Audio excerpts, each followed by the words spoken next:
నేనండి మీ వదిన. మనం ఎప్పుడూ చేసుకునే రొటీన్ మష్రూమ్ కర్రీ కాకుండా కాస్త డిఫరెంట్‌గా పల్లెటూరి స్టైల్‌లో ఫుల్ గ్రేవీతో టమాటోస్‌ని ఉపయోగించి మష్రూమ్ కర్రీని చేయబోతున్నానండి. ఇది చిక్కటి గ్రేవీతో ఎంత టేస్టీగా ఉంటుందో అన్నంలోకైనా, చపాతీలోకైనా, నాన్స్‌లోకైనా చివరికి బగారాలో కూడా అద్భుతంగా ఉంటుందండి.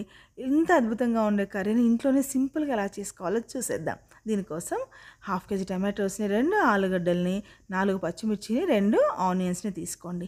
పొయ్యి మీద కళాయిని పెట్టి కాస్త ఆయిల్‌ని వేసి ముందుగా ఆలుగడ్డల్ని చిన్న చిన్న క్యూబ్స్‌గా కట్ చేసుకొని ఆయిల్‌లో కాస్త ఫ్రై అవ్వనివ్వండి. అవి కాస్త ఫ్రై అయ్యాక మాత్రమే మనం మష్రూమ్స్‌ని తీసుకున్నాం కదా! 200 గ్రామ్స్ మష్రూమ్స్‌ని శుభ్రంగా కడిగి హాఫ్ కట్ చేసుకొని ఆలుగడ్డల్లో యాడ్ చేసి కొంచెం పసుపు, కొంచెం ఉప్పు వేసి మూత పెట్టి మగ్గనివ్వాలి. మనకి మష్రూమ్ నుంచి ఖచ్చితంగా వాటర్ రిలీజ్ అవుతుందండి.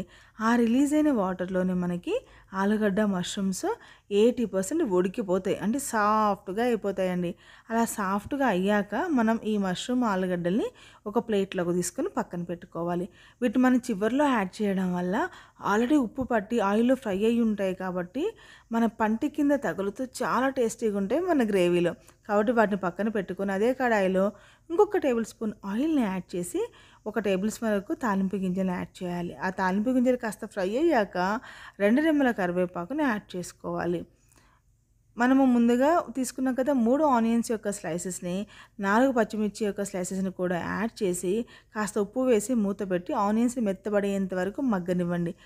ఆనియన్స్ మెత్తబడ్డాయా, ఒక టేబుల్ స్పూన్ వరకు అల్లం వెల్లుల్లి పేస్ట్‌ని కూడా యాడ్ చేసుకొని మనం స్టవ్‌ని సిమ్‌లో ఉంచి పచ్చివాసన పోయేంత వరకు ఫ్రై చేసుకోవాలి.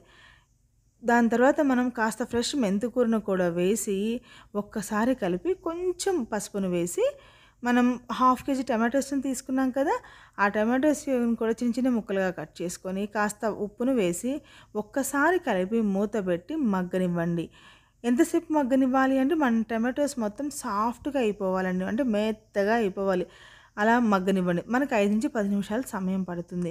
5-10 నిమిషాల తరువాత చెక్ చేసి మెత్తబడ్డాక ఒక టేబుల్ స్పూన్ కారాన్ని, ఒక టేబుల్ స్పూన్ సాల్ట్‌ని, కాస్త ధనియాల పొడి, జీలకర్ర పొడి, చివరగా కాస్త గరం మసాలాను కూడా వేసి ఒక మ్యాషర్ సహాయంతో మెత్తగా మెదుపుకోవాలండి. ఆల్రెడీ మన టమాటోస్ మెత్తగా అయ్యుంటాయి. ఇలా మ్యాష్ చేయడం వల్ల మన గ్రేవీ చిక్కగా ఫామ్ అవుతుంది. చాలా టేస్టీగా ఉంటుందండి. మనము బాగా మెత్తగా మెదుపుకున్న తర్వాత వాటర్‌ని యాడ్ చేసుకోవాలి. ఇప్పుడు మెత్తగా మెదుపుకొని మన వాటర్ అంటే మన గ్రేవీ కన్సిస్టెన్సీకి తగ్గట్లు వాటర్‌ని యాడ్ చేసుకోవాలి. నేనైతే ఒక గ్లాస్ వరకు వాటర్‌ని యాడ్ చేస్తున్నాను. కాస్త కొత్తిమీరని చల్లి ఒక ఉడుకు రానివ్వాలండి. ఒక పొంగు అంటే ఒక ఉడుకు వచ్చాక మాత్రమే మనం ముందుగా ఫ్రై చేసి పెట్టుకున్న ఆలుగడ్డ, మష్రూమ్స్‌ని కూడా యాడ్ చేసుకొని మూత పెట్టి ఈ ఫ్లేవర్స్ అన్నీ మన మష్రూమ్‌కి, ఆలుగడ్డకి పట్టనివ్వాలి. 2 నిమిషాల తర్వాత ఖచ్చితంగా గ్రేవీ దగ్గర పడుతుందండి. ఆ స్టేజ్‌లో 2 టేబుల్ స్పూన్ల ఎండు కొబ్బరి పొడిని కావాలి అంటే వేసుకోండి. లేదంటే స్కిప్ చేయొచ్చు.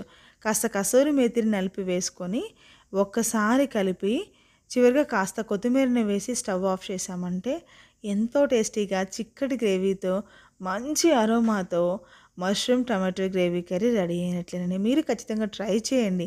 మీకు ఎలా కుదిరిందో నాకు కామెంట్ చేయండి. మీకు గనుక నా రెసిపీస్ నచ్చుతున్నట్లయితే లైక్ చేయడం, షేర్ చేయడం, సబ్స్క్రైబ్ చేసుకోవడం అస్సలు మర్చిపోకండి. మీ వదినమ్మ ఆల్ రౌండర్.